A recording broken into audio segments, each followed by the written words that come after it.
Welcome back to the Codex. It has been a while, sorry about that.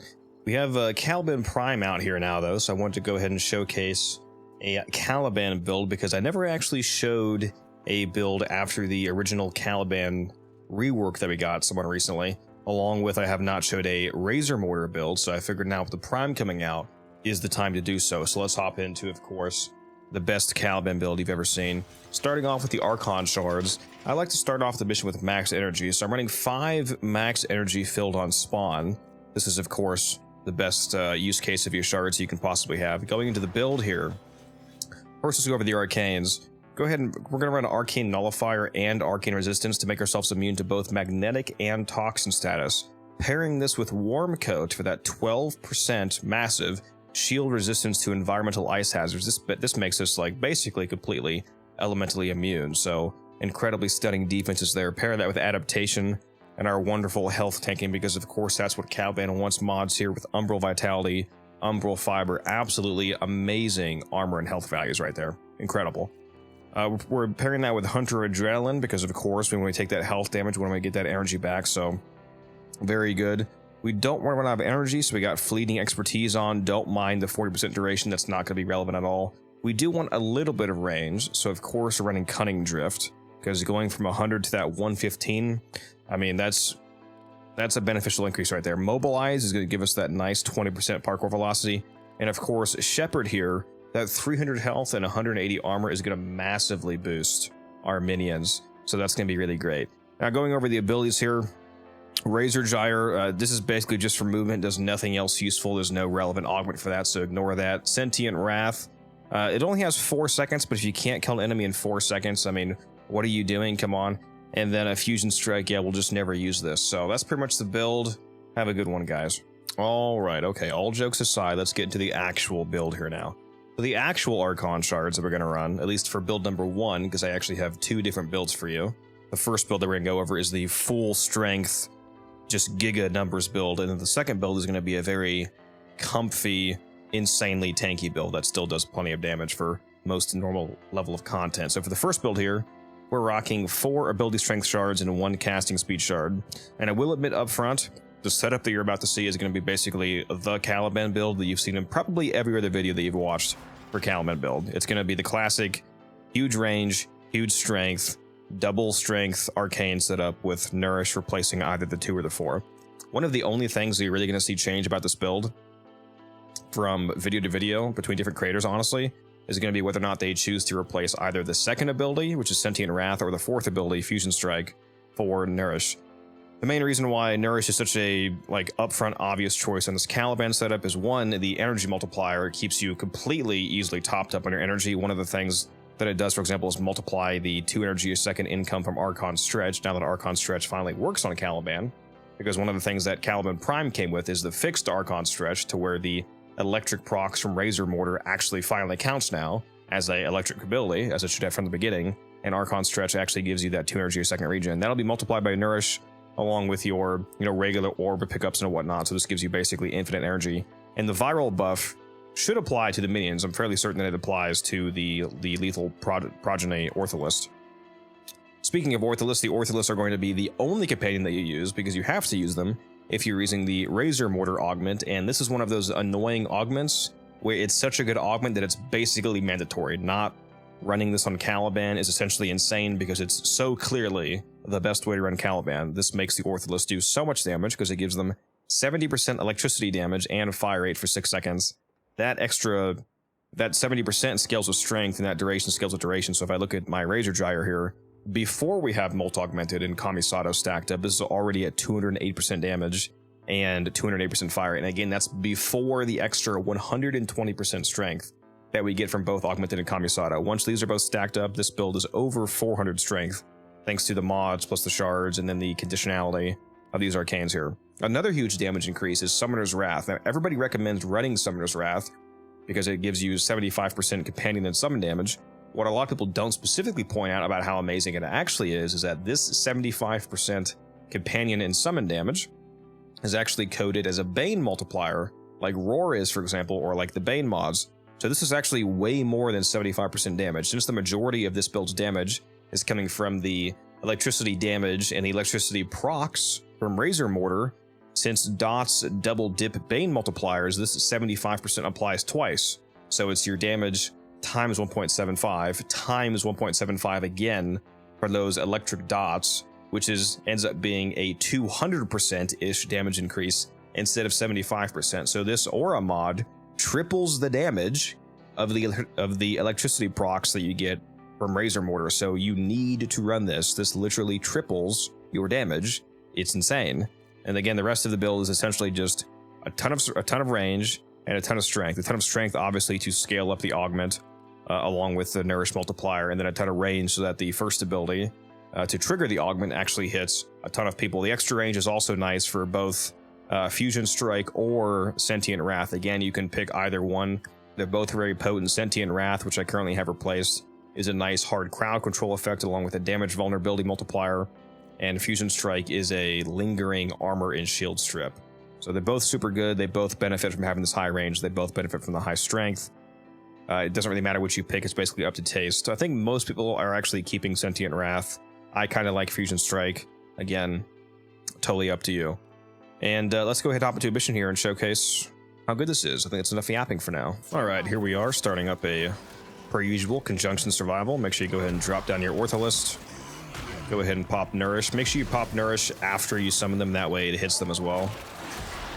And then once we have enemies around to start popping our 1 on, we're going to have basically infinite energy, because I think one thing I didn't mention, if you're not already aware, though, the first ability, it gives you a 25% refund for the ability for each person that you hit. So as long as you keep hitting clumps of enemies of at least 4 people, you have essentially infinite energy. You pair that with the multiplier from Nourish on top of the Archon Stretch, on top of Orbs, on top of, etc., etc.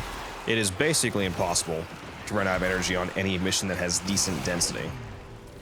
I did make sure to get my Caliban back to level 30. I realized I had it at 0 because I was finishing up a Forma, testing another build, so I didn't want to throw off the test by getting level ups during the run, because then that would restore my energy each time. So this is a max rank Caliban. I'm not getting any energy back from leveling up, so this is just the performance of the actual build. As you can see here, when you clump up enemies with the first ability Augment, your Ortholis completely obliterate them with electric damage and status.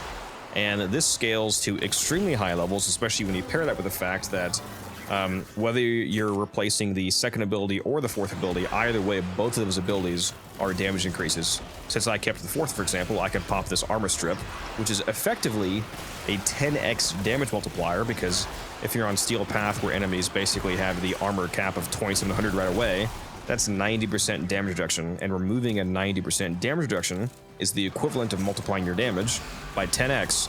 Another thing I like about this ability is that not only is it a armor and shield strip, by the way, but it's a lingering AoE.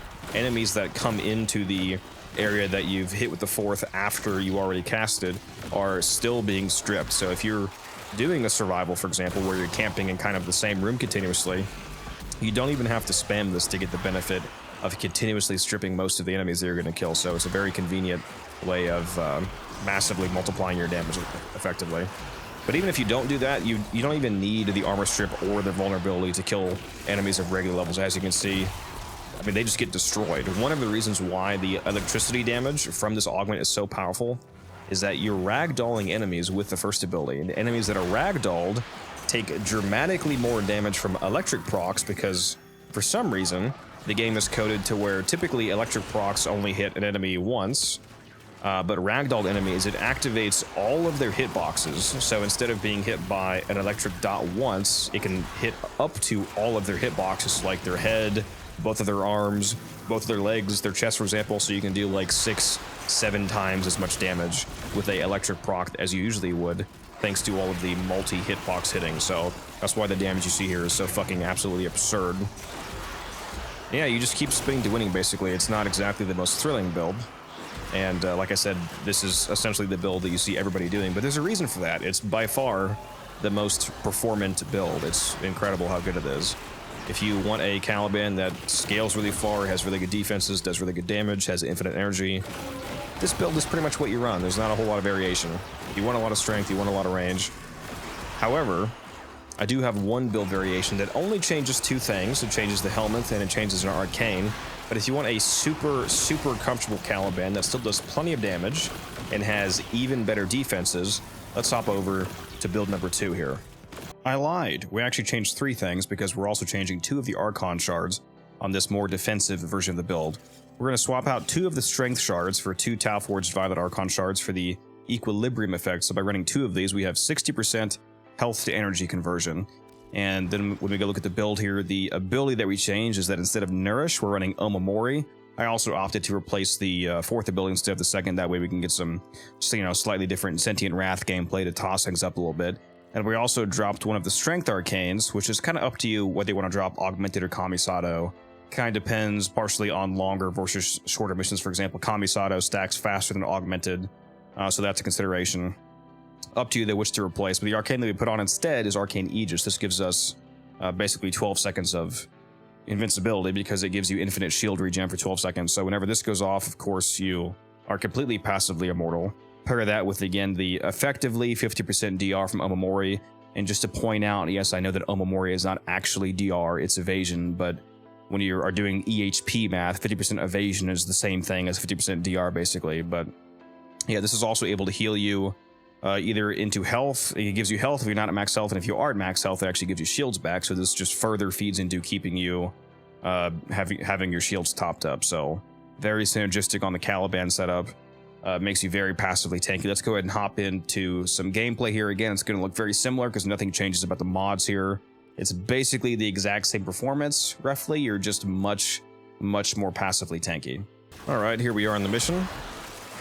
I've popped my Omamori, and on this version of the build, I decided to keep Sentient Wrath just to shake things up. So another fact that we have going for us in terms of survivability is that you can pop this ability and basically hard CC all the enemies around you, along with applying that nice, very powerful vulnerability to them. So if you feel like you were missing out on some damage from not having Nourish, keep in mind that you do still have a large damage multiplier thanks to that. And as you can see, I'm going to go ahead and absolutely spam the first ability. Energy is a completely non-existent issue. I mean, it's basically impossible to run out of energy. One thing that I did forget to mention when we were in the arsenal, to take more effect, to benefit more from the Violet Shards, you ideally want to run a companion that's running the Synth Deconstruct mod, which makes enemies drop health orbs. It gives them a 25% chance for any enemy hurt by your companion to drop a health orb.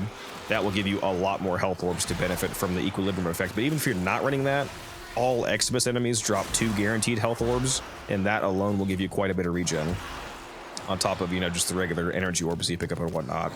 And again, we still have that 25% energy refund per a person hit from the first ability. So as long as you're hitting clumps of enemies, in a lot of cases, you don't even need the regen. So again, as you can see, we're completely fine on energy economy here. You can spam the first ability as much as you want. I'm going to stand still for a moment here so you can see how tanky this is.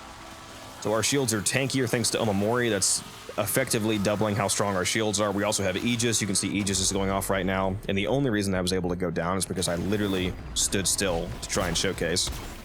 The moment that Aegis wore off is when I went down. But outside of that, as long as you keep Omamori up and you keep spinning, you're never going to actually go down. I mean, you are absurdly tanky. Again, let me just sit here for a moment.